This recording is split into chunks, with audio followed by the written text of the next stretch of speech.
Hello, beautiful people. My name is Eliza Hardy Jones, and I am a musician and quilter from Philadelphia. I'm also the granddaughter of Mary Hardy, who is the founder of the Scottsville Center for Arts and Nature. My grandmother moved to Scottsville in the early 90s to retire, but instead of retiring, she opened up a music school on the corner of James River Road. And I spent many years coming down to Scottsville to teach first-time fiddlers workshops and to play jams at the Victory Hall Theater and to engage in any number of wild and wonderful musical adventures. In my high school years, my senior year of high school, I had to do a senior project, and so I elected to come down to Scottsville. I lived down at Lumpkins on the second floor of Ginny Lumpkins, and I'd walk up the hill in the morning and spend the day with Grandma, teaching and playing music and telling stories and drawing pictures. And she played me all of her tapes of poetry and synth music and taught me how to play the guitar, and it was just a really wonderful time in my life. I have since gone on to become a professional musician. I am a touring musician, and I tour internationally with different rock and folk bands. My first ever gig was in Scottsville. I had shown up to visit Grandma with my dad and my Aunt Mary Wynn, and Grandma had a task for us, as she often did, to entertain whoever she thought we were going to entertain that day. And she looked at me and she said, "I got you a gig." And I was terrified because I, only really played classical piano and was not prepared for whatever adventure she was throwing us into. And she said, we're playing a jazz set up at High Meadows for a wine tasting. And I looked at my grandmother and I said, "I don't play jazz." And she looked at me and laughed and said, "Nobody knows how to play jazz." So we walked up to High Meadows and I played Casio keyboard and she played violin, and we improvised. And it was a very fun and silly adventure. And what it taught me was to say yes before you say no. And that has certainly informed my experience as a musician and as a touring musician, is to just say yes and lean into different experiences. And that is in fact what happened with my Song Quilts project. In 2016, I had put out my record, a solo record, Because Become. At the same time, I was on tour with Grace Potter, playing keys and singing with her. And she was kind enough to let me open up that tour for her. So I was getting to play 2 sets a night, and it was really lovely. And one day after the show, I went back to the bus and I had a message on my computer from a painter, Daria Orlova, from Murmansk, Russia. And Murmansk is the northernmost city, the most populated city in the Arctic. And she wanted to talk to me about music and shadows and painting, and so I said yes. And we spoke for a little while over Facebook Messenger. And the next day I got a message from Ekaterina Shirova, who runs the Arctic Art Institute, who was hosting Daria's painting exhibition. And she just wrote and said, "I'm interested in talking about collaboration." And I wrote back and I said, "When should we talk?" And so the next morning I woke up at 6 a.m. and I sat in the front cab of the tour bus and we Skyped and we talked about folk music and textile traditions and handwork and women's work. And it was just a really wonderful way to start to open up this connection. And at one point in the conversation, Ekaterina asked me, "What do you know about Russian folk music?" And I kind of laughed because that week before, my father had shown up at my house with stacks and stacks of handwritten Russian folk music. My great aunt Virginia was an amateur light opera singer, and in the golden years of her life, she had spent a lot of time with Andrei Salomon, who was a composer and arranger. And when he had to leave Russia during the revolution, he came to the United States, and missing his home and those songs, he spent a lot of time transcribing and writing out arrangements for traditional Russian folk music, both for the Broadway review show that they had called the Show of Suri, but then also just for friends and family to be able to sing and play. So when I was growing up, I listened to a lot of people singing and playing Russian folk music. And after he died, all of those papers went to Virginia, and after she died, to my father, and now to me. So I sang some of those songs for Ekaterina, and she said, "If you come up with a good idea, we'll host a residency for you here in the Arctic, up in the Arctic of Russia." So I went back to my house and thought about it for a while, and I thought, what better way to marry these ideas about folk songs and folk traditions and textile art and the stories that are told that are sort of hidden in those beautiful material culture, than to create this project of song quilts. So what the project is I go and I meet with a woman and I spend an afternoon with her. She sings traditional folk songs for me. In Russia, those are Arctic folk songs. And then I also did it in the United States, mostly throughout the southern United States, focusing on the Appalachian mountain music tradition. So I was able to travel both all through the Arctic of Russia and then across America and the American South, meeting with different women who would share songs and stories with me. And once I had those interviews, I would bring them home, I would choose a song, and I would transcribe it note for note, exactly as the woman had sung it. And then I invented this method for how to create a visual transcription. This is one of the song quilts behind me. I'll play it for you in a moment. And this song is Katusha, and it's the first one that I made, and it was because I knew that I had to make one before I would convince any of these women to sit down and have interviews with me. And I, in fact, had recordings of my great aunt Virginia singing Katusha in her last performance in 1982, when she was into her 80s at that point. And she had sung a collection of these Russian folk songs, and Katusha was one of them. And it was certainly one of my favorite growing up, so it was an easy one to choose. The way that the song quilts work is that shapes are rhythms, so square is a quarter note, half square triangle are eighth notes, and the sashing underneath is chord changes, so you have a melodic rhythm followed by a harmonic rhythm underneath, and the color all represents pitch. So if I were to tell you, here are what these color pitches are, and tell you what the rhythm is, you'd be able to look at this song and bum bum bum ba da da da da da dum. You'd be able to sing it exactly to me. So I then took this idea all across the United States and Russia, and I've come up with this large project of song quilts. Right now, I have 10 of my quilts at the International Quilt Museum in Lincoln, Nebraska.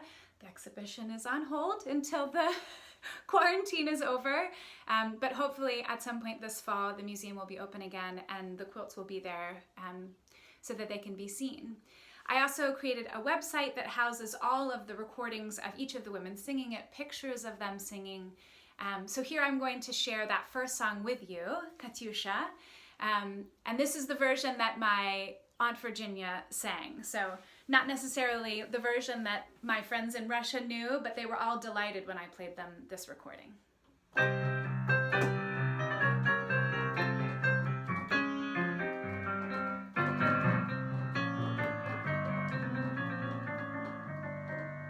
Расцветали яблони и груши, поплыли туманы над рекой.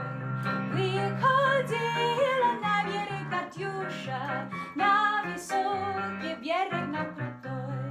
Выходила на берег Катюша, на высокий берег на крутой.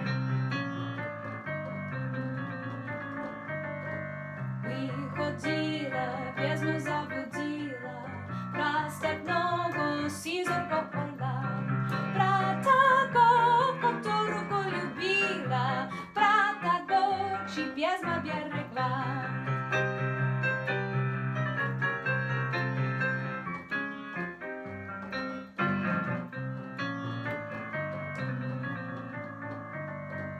Пусть он вспомнит девушку простую, пусть услышит, как она поет, пусть он земли берег норую, а любовь Катюша сбережет.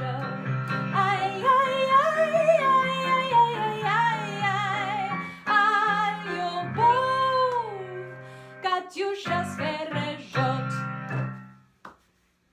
And that's Katusha. As you can tell, it's a passionate song. It's about a young woman who protects the love of the homestead while her man is off at war. And so when I was choosing that color to start off with my song transcription, I chose this brilliant red, both because it was Aunt Virginia's favorite color, but also because it felt like it captured the spirit of the song. So there's so many ways that I'm able to put meaning into each of these pieces. There's the color choices, there's the way that just the song expresses itself across the page, across the quilt. You can see different patterns on each side as the rhythms change. You can sort of see them differently. I love on this one how there's a real color pattern to the first half of the phrase and the second half of the phrase. This is one of my very, very favorite quilts. The quilt itself, that is the exact transcription, is actually half the size of this because she only sings 2.5 verses. The actual version of the song is 5 full verses, and since I wanted one for myself that I can sleep under at night, I made the full 5-verse version. For the project, for the exhibition, each of the songs is the exact transcription of how the woman sang them. So for the exhibition, the real Katusha is hanging there. The other way that I'm able to put a lot of meaning into the quilts is through the quilting itself. And in this one, I used a traditional Muscovite weaving pattern. So the women around the Moscow region, which is where the song is from, traditionally wore really beautifully embroidered sarafans. And some of those embroidery patterns are found here in the quilting. And each of the quilts has that. There's the shapes of the rhythm, the color of the pitches, and then the quilting is a regional textile tradition or something that really brings the woman into the room. And then the last way that I'm able to put a little bit of meaning in is with the backing fabric. So on this one I have these beautiful bold rose prints, and again that harkens back to the women of Moscow who frequently wear rose print patterns on their headdresses or on their sarafans. After I made my Russian quilt, I started to do interviews in the US. So I called up Nancy Gill, Mayor Nancy, and I asked her for contacts of women that she would know in Virginia that sang folk music and that would be interested in talking with me. And one of the women that she connected me with was Carol Phillips of Sunnyside Music. Carol Phillips lives on the same piece of land that her family homesteaded since before the American Revolution. So the early 18th century, her family moved to that piece of land in Virginia. Since that time, they've sort of flooded the valley, and eminent domain took a lot of that acreage from her, but she still has the original home and a home that was built in the mid-20th century that she lives in now. She is an incredible auto harp player. The auto harp is an instrument that was actually invented in Philadelphia, and it was invented specifically for families to play folk music. So it's a simple stringed instrument that looks like a zephyr of some kind. It actually looks surprisingly like a gusli, which is a Russian folk instrument that I found when I went there. You press a button that has a chord on it, you strum it, and you've got your chords. So it was marketed as a way to have a very easy and portable instrument, which helped with the big boon of folk music in the United States. Grandma Mary played auto harp. I know lots of people who played auto harp, but I've never met anybody who could rip a solo on the auto harp like Carol Phillips. I'm so in awe of her playing. I was able to spend a good long time with her, and she must have played me a dozen or more songs. So I had a lot of material to choose from when speaking with her. But what I ended up choosing was Aunt Dinah's Quilting Party. So here we go. Aunt Dinah's Quilting Party. In the sky, the bright stars glitter. In the banks, the pale moon shone. It was from Aunt Dinah's quilting party I was seeing Nellie home. I was seeing Nellie home, home, home. I was seeing Nellie home. It was from Aunt Dinah's quilting party I was seeing Nellie home. On my arm, a soft hand rested light as ocean foam.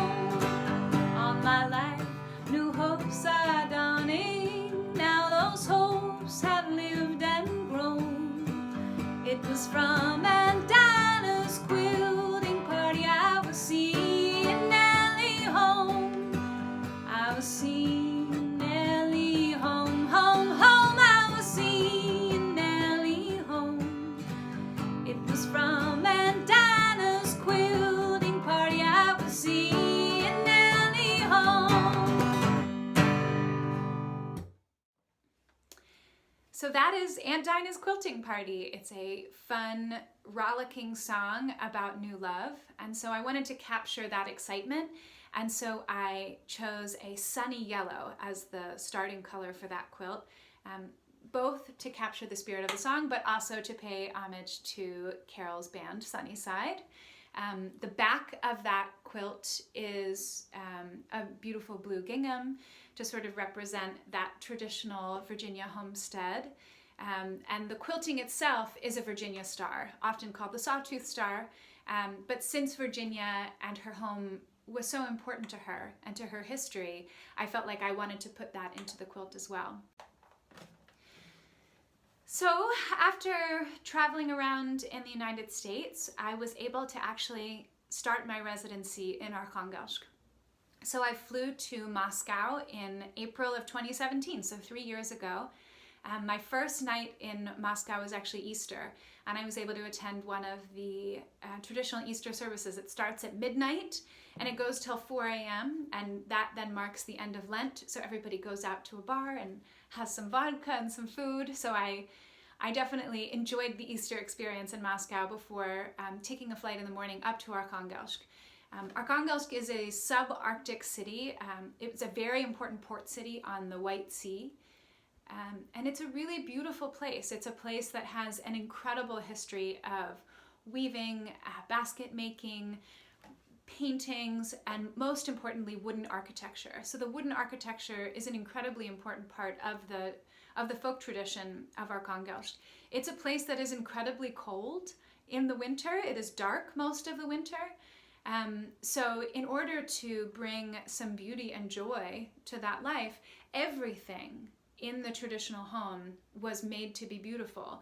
The hand towels that you would wash with, your clothing, your shoes, your head coverings, the houses themselves, the hitches on the wagons, what was, anything used was carved into an incredibly ornate and beautiful object. And that kind of material culture tells so much about the people of that time and what was important to them and how they created. One of the really interesting things about that region is that men frequently had to go off for long periods of time, and the women were really left in charge of the village life. And part of the village life is the village festival, in which people come together and sing and dance and share and commune with each other. And in the Arctic, women sing. So in the United States, women sing folk music, men sing folk music. It's really a shared tradition. But in the Arctic, men play music and they dance, but the women are the singers. Obviously, that has changed now, but the traditional choirs and traditional groups of singers, it is women who do the singing, which I thought was really interesting.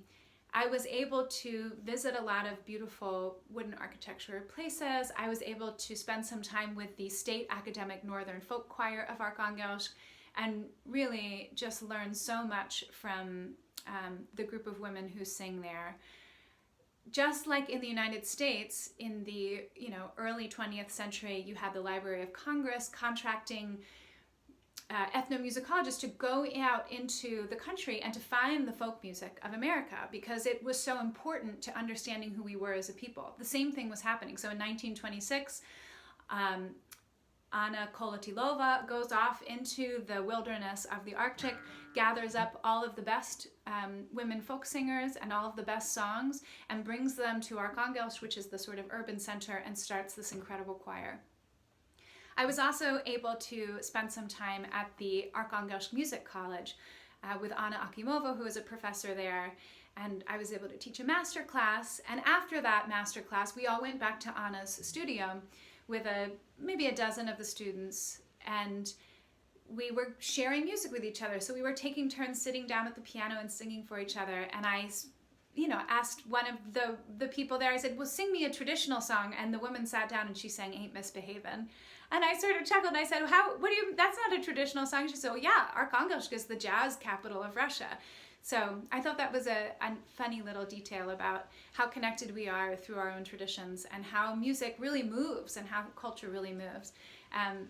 But eventually I was able to get some songs older than the 20th century.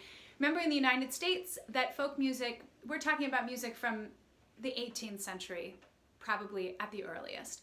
And in Russia, I would frequently ask somebody, where, when is that song from? How old is it? And they would say, well, we're not really sure, maybe 14th century. So it's a much older tradition. And there's a lot of differences because of that. A lot of modal singing, a lot of how they sing feels really different.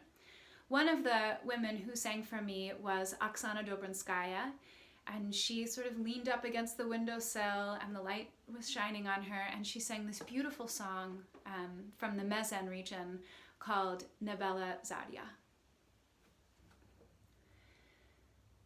Nabelas Aria, da Nabelas Aria zanimalas ya, das animalas ya, das animalas ya, niejas jon soko, da niejas jon sokol sognie da slieta, das ognie da slieta,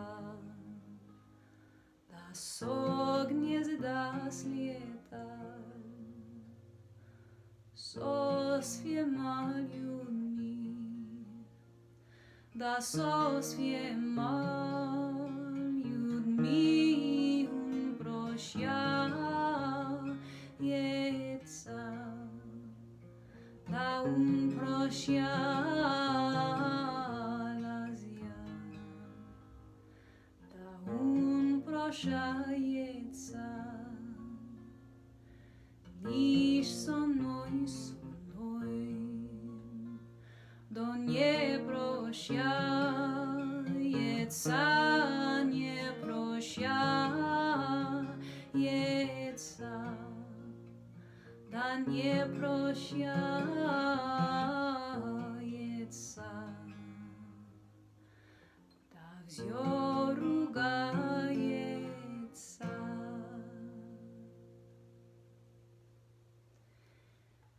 So Nabelas Aria is translated to the white dawn, and it's also translated to the dawn will not come. Now, when I first heard that title, The Dawn Will Not Come, it sort of filled me with all kinds of metaphoric ideas about what that song could be about. But then I remembered that Mezen is an Arctic town, a traditional village. So this is a song from about the 14th century from this Mezen region. And when they say the dawn will not come, they're talking about the fact that there are 4 months of complete darkness in the year.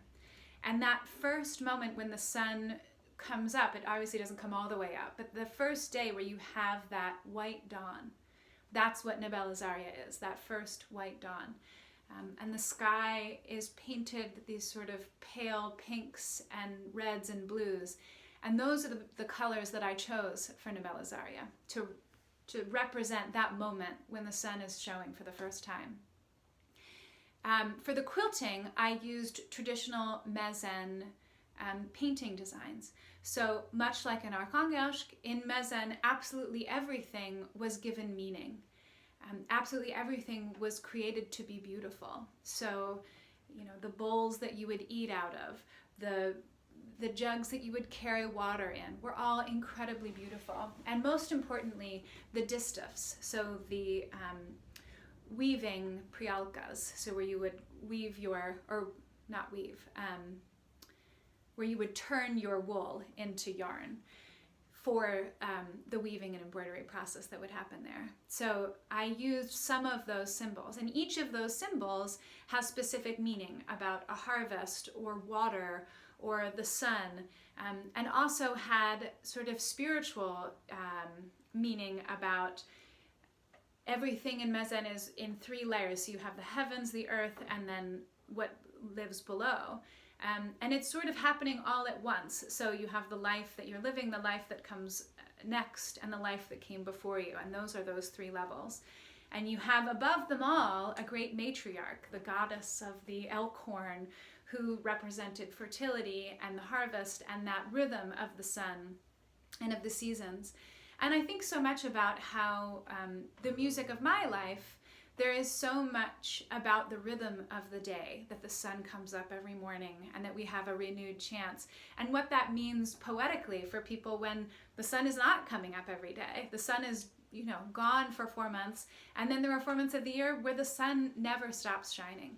And I just think that's a really beautiful thing to meditate on as I think about my own life and the lives of other people. So that's Nabelas Aria. For the backing fabric, I used fabric that I found in fabric stores in my travels in the Russian north.